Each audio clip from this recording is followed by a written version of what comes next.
ندخل بالشبوحه. طعم الكولا حلو بس عندي معاها مشكله خطيره، ده عاملينها نفس لون الليمون اللي ماما بتعمله في البيت. احنا كده بقى في الجزء الصحي من الحلقه. يا مساء المانجا على كل المانجوز. الحلقه دي احنا جايبين 24 بديل للكولا والليمون. واحد محنك هيسالني يا منجوج اشمعنى الكولا والليمون؟ هقول لك استنى معايا شويه وقدامها طبعا. الحلقه بمنتهى البساطه هتكون متقسمه نصين، النص الاول هو نص بدايل الكولا والنص الثاني بدايل الليمون. فانزل بحصات الخير وودي يا منجوج وده منجوج. سخن بقى بمنتج طيب كده، ميلون كولا. تقول لي يا منجوج بس ميلون يعني بطيخ؟ اقول لك في الغالب هم عندهم مشكله في الهويه، تقريبا كان عايز يعمل بطيخ واما لقى الدنيا ماشيه كده قال لك اما اعمل كولا. مكتوب هنا سينس 1936. بس معقوله الفتره دي كلها اول مره اشوفك. مكتوب على الغطا من هنا بلانكو. سعر الازازه القطقوطه دي 8 جنيه. استفتح كده بسم الله. صودا خفيفه. طعم الكولا مش حقيقي، تحس داخل مع حاجه مش مكيفه. كبدايه كده ميلون كولا او بلانكو 5 من 10. ودي بدايه مش مبشره خالص. سبايدر. ده بقى حد اجتهد وناقش سبيروس باتس، قال لك نستبدل الدبانه بعنكبوت. عملوا منها كذا طعم وتقريبا الموضوع صعب. الصودا حلو، مكتومه، سكر غريب، طعم كولا مفتعل. 5 من 10. يمكن الامل في ماكسي كولا. المفروض ان دي بقى ماركه انتشرت الفتره اللي فاتت وبدات تظهر في مطاعم مشهوره.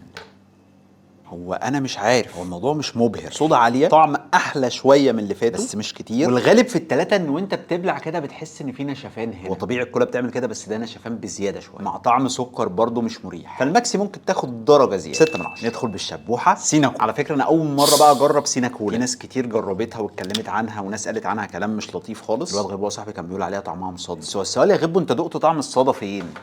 شكل الصودا مبشر.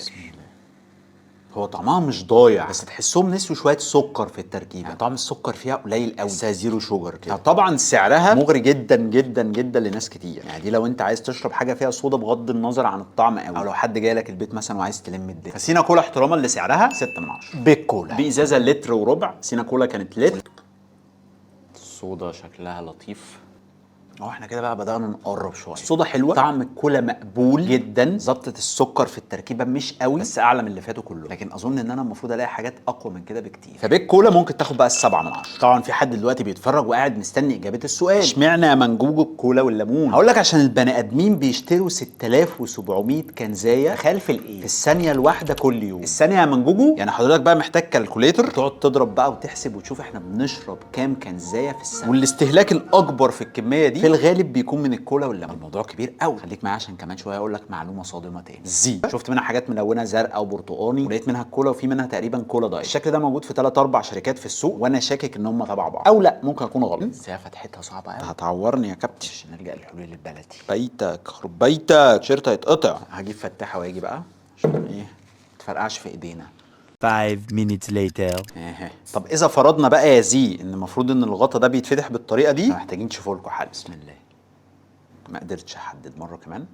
هو واضح ان الغالب في كله ان هم بيكتموا الصودا، تقريبا دي حاجه سهله يعني في الصناعه، لكن طعم الكولا هو اللي ما حدش عارف يظبطه ظبطه حلوه. طعمها مقبول قريب من بيك كولا لكن مش بوم. السبعه الطيبه. الواحه اويزيس كولا من الحاجات اللي ظهرت اول ما بدانا ندور على بدايل بس بعد كده اختفت خالص، ما عرفتش اوصل. المفروض ان هي بينزل منها اطعمه تانيه. بسم الله. انا عارفها وجربتها اول ما نزلت وعجبتني. طعمها دلوقتي هو اول ما نزلت ما اختلفتش كتير. طعم صودا حلو، طعم كولا حلو برضو، سكر مظبوط، والبتاع اللي بتعمل في الزور هنا موجوده بس مش عاليه قوي زي اللي فات. فويزز تاخد 8 من 10 ده اذا لقيتها. ويلز صودا. طبعا ويلز من المطاعم المصريه المعروفه، بتعمل برجر وبتعمل حاجات تانية. نزلوا مشروبين ده وكان في واحد تاني دقناه قبل كده كان اللي هو كريم صودا كان جامد جدا. وجربنا برضو الكولا قبل كده بس هنجربها بقى ايه مقارنه باللي فاتوا. ما الفتح سهل اهو، الدنيا بسيطه اهي. بسم الله. حاجه على الرايق. الصودا بتاعتها حلوه وطعم الكولا من ساعه ما نزلت عندهم تركايه كده ان هي تحسها رايحه للجيلي كولا. انا بحب الجيلي كولا فهي بتعجبني، فهي كطعم وكجوده على الرايق 8 من 10. زريل فيز كولا ده الشكل بقى اللي انا بقول لكم عليه اتكرر كذا مره، يعني نفس الشكل ده موجود في ويلز وموجود في زي وادي فيز. وانا شفت بقى فود بلوجرز من الناس التقيله جدا اللي انا بثق في رايهم اللي عندهم مصداقيه عاليه جدا قالوا فيها شعر، فانا بصراحه متحمس لها جدا واول مره اجربها، فيلا نشوف. بسم الله.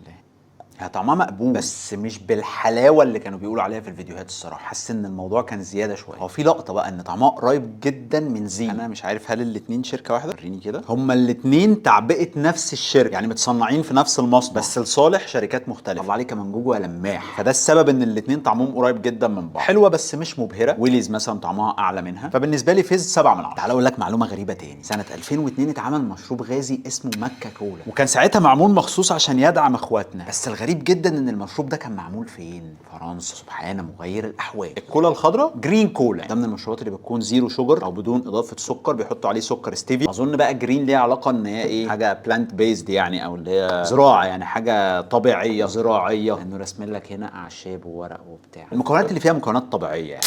بس ايه ده يا باشا؟ مش قالوا كولا؟ حاسس ان لونها ابيض. ايه يا مانجو ده؟ يا مانجو الظلم ظلمات يا مانجو. هي لونها عادي بس هي كانت مش باينه من جوه، تحسها جوه كانت ايه، مبيضه كده. الصودا بتاعتها عاليه قوي. طعم بقى هي طعمها حلو بس حلو قوي، مسكره جدا، وده طبعا بسبب الاستيفيا، لان الاستيفيا او المحليات الصناعيه عامه بتدي ساعات درجه سكر او طعم سكر اعلى من السكر الطبيعي. طعم الكولا حلو بس عندي معاها مشكله خطيره، فيها افتر تيست مش طبيعي، فيها سنه مراره تحس بيها بعد ما بتبلع، وده برضو اظن بسبب الاستيفيا. حلوه بس ما اشتريهاش تاني، فهي برضو هتتمرجح في سكه ال7 من 10. جرين كولا برضو بدون سكر وبدون كافيين. احنا كده بقى في الجزء الصحي من الحلقه. نفس الشكل طبعا هو احنا عايزين نشوف هل في فرق في الطعم ولا الاتنين زي بعض. بسم الله. نفس فكره السكر او اللذعه اللي موجوده هنا. الصودا هي انا مش عايز اكون محنك ان انا لازم اطلع فرق، بس انا مش حاسس بفرق قوي. يمكن طعم الكولا اخف سنه بسيطه قوي بس ما تتلمحش يعني الحاله الوحيده اللي انا ممكن اجيب الكنزه دي فيها ان انا اكون عايز اريح ضميري مثلا، انا عايز اجيب حاجه من غير كافيين واكون مصدقهم ومسلم لهم نفسي. بس عمو الديزاينر او عمو اللي بيطبع عنده غلطه يا جماعه، هي المفروض اسمها جرين كولا، في الف ناقصه هنا مكتوبه جرين كور من ورا كولا. المنجوجو ما بيعديش الحاجات دي. 7 من 10. كينج بقى اللي مدوخ مصر بقى له فتره، في كولا. طبعا منتجات في 7 اول ما بدانا كان في حاجات كتير بدات تظهر والناس حبتها جدا شويه، وقاموا منزلين المنتج ده في كولا، قال لك معمول بمكونات طبيعيه وبرده من غير كافيين. طبعا عليها البلاستيكه اللي المصريين بيعشقوها، تحافظ بقى ان ما يبقاش فيها تراب او حاجات مش نظيفه. دي ممكن اشرب على طول، مش محتاج كوبايه. بسم الله.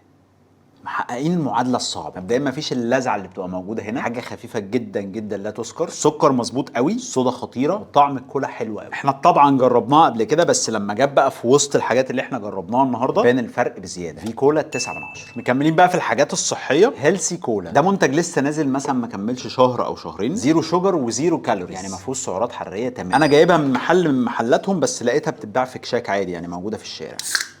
بس الصودا خفيفة يعني، الصودا اختفت كده، مش عارف بقى هل هيبقى الطعم عامل ازاي. بسم الله.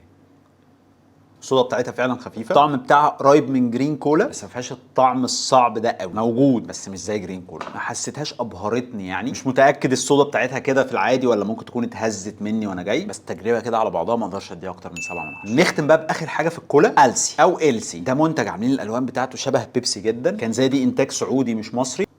طب ما حلو الكلام. الصودا والكولا طعمهم لذيذ طبعا، دي بقى بسكر وبكافيين وكل حاجه، مش معموله لحد عايز يشرب حاجه هيلسي يعني، طعمها قريب جدا من الماركات المعروفه، لكن لو جيت اقارنها مثلا بفي كولا، في كولا تعلى عنها سنه، فالسي 8 من 10. وبكده نكون خلصنا كل منتجات الكولا اللي تقريبا موجوده في السوق. انا لفيت لفه محترمه ما لقيتش اي انواع ثانيه، فتعالوا نلخص الكولا وايه احسن انواع من وجهه نظري. بالنسبه لي الترشيح الاول هيكون في كولا، الاختيار الثاني بالنسبه لي هيكون ويلز لان كمان سعرها اغلى من في كولا، ثالث ترشيح هيكون ويزز بس عندي مشكله معاهم في الانتشار، ما بلاقيهاش بسهوله. كده بقى نقدر واحنا مرتاحين ندخل على قسم الليمون. نبدا برضو بالسبايدر، نفس العنكب بس المره دي بطعم الليمون بالنعناع.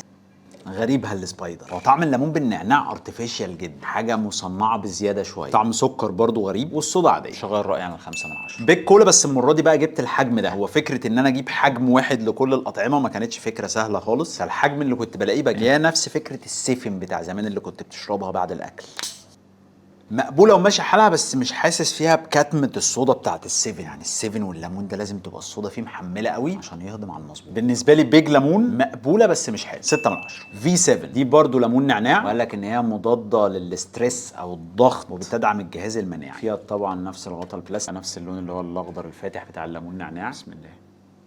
هنا طعم الليمون باين وطعم النعناع باين، في خبطه كده في الاخر تحسها خبطه فيتامينات بجد، طعم كده في الاخر بتحسه حلوه، بس مش عارف الافتر تيست ده ممكن يعجب كل الناس ولا لا. فبالنسبه لي انا الليمون نعناع من في 7 7 من 10. اظن في احلى. ستريم دي حاجه كده في الديزاين والشكل العام بتقلد، تحسها انها رايحه ناحيه الديو كده، ماونتن ديو. اوه ده نفس لون الديو فعلا اللي هو بيبقى مصفر ده. بسم الله. قريبه شويتين من ماونتن ديو، مش نفس الطعم طبعا، بس هي مش في اتجاه السيفن والليمون والحته دي، مش هتظبطك بعد اكله تقيله. فستريم كمان 7 من 10. نرجع بقى لعيله الجرين، دي جرين كولا او جرين ليمون بقى، كاتبين لك عليها من هنا بدون سكر مضاف. لونك عامل ازاي بقى يا جوجو؟ ايه ده؟ ايه المفاجاه دي؟ ده عاملينها نفس لون الليمون اللي ماما بتعمله في البيت، هو اللون الابيض اللي بيبقى عليه رغوه من فوق ده. بسم الله. ده ليمون بجد، يعني نفس الطعم ولذعه الليمون البيت، بس باللذعه اللي ما بحبهاش. وانا مقدر ان في حاجه حلوه عايزه تتعمل، بس الحته دي بتجيبني ورا. 7 من 10. انا بدات اقلق من منتجات الليمون كده، ما لقيناش حاجه واو لحد دلوقتي. يمكن الامل في دبل دير. دبل دير ليمون نعناع، عندهم اطعمه كتير جدا دبل دير تعجب ناس كتير. لونها سينمائي قوي، اخضر بس مش اخضر فاتح، اخضر غامق كده، في ريحه نعناع عاليه قوي. بسم الله. اللي مسيطر على الطعم جدا النعناع، طعم الليمون اقل بكتير بس الطعم حلو قوي، فلو بتحب النعناع دبل دير هتكيفك. 8 من 10. هيلسي كولا. هو الغريب ان هم كاتبين على الليمون كمان كولا، يعني كاتبين هيلسي كولا وكاتبين من هنا زيرو شوجر ليمون، هنكتب هيلسي ليمون. برضو كاتبين عليه ان هو زيرو كالوريز، خالي من السعرات الحراريه. بس هنا برضو لاحظنا نفس فكره الصودا. بصوا الصودا مش قويه خالص. بسم الله. طعم الليمون حلو بس الصودا بعيده جدا، المفروض ان ده مشروب غازي، لازم الصودا تكون اقوى من كده بكتير. فيها برضو نفس لذعه الاستيفيا اللي بتبقى موجوده، دي بصراحه بتقفلني جدا. فهيلسي 7 من 10. لتر سيناكولا بطعم الليمون. بسم الله.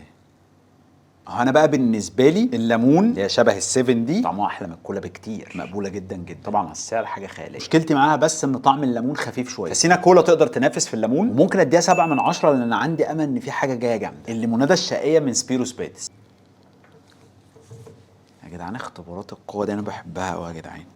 انا حاسسهم اشتغلوا عليها شويه، فيها طعم ظبط، لان زمان ما كنتش بحب الليموناده من عندهم. الصودا والليمون طعمهم حلو او بقى احلى من الاول سنه، فهتأدي الغرض، بس المهم ان احنا نشتريها بسعرها المظبوط. سبيرو ممكن تاخد 8 من 10. نختم بزي، نفس الماركه اللي جربناها في الكولا. ايه الماركه دي؟ نفس البراند اللي جربناه في الكولا، ما كانش راضي يتفتح. لا هي ما بتتفتحش، يعني في الغالب ممكن يكون هم عاملينها بالستايل القديم اللي هو بالفتاحه. هنفتحها عادي، كاتب لك من هنا ليمون لايم. بسم الله. لا في سنه مراره مش مفهومه خالص، طعم ليمون بعيد قوي. زي ما جاتش معايا، ما اقدرش اديها 5 من 10 زي سبايدر، لازم نفرقه عنها فياخد 6 من 10. تعالوا بقى نشوف ملخص الليمون. بص بقى البرشامه الشقيه، لو ليمون نعناع يبقى دبل دير، لو ليمون عادي سبيروس باتس بس ما يضحكش عليك في سعرها، لو عندك عزومه يبقى سينا كولا. وبس كده، وبكده نكون جربنا كل البدائل اللي موجوده للكولا والليمون او السيفن، وعرفنا ايه افضل البدائل اللي ممكن نجيبها. فالفولو بقى واللايك والسبسكرايب لو عايز تشوف الفيديوهات اللي جايه من احمد مانجو، او عشان تضمن انك تشوفها اول ما تنزل، وعشان هو ده الدعم اللي انت تقدر تقدمه لاخوك وحبيبك. واخيرا لكل المانجوز، سي يو.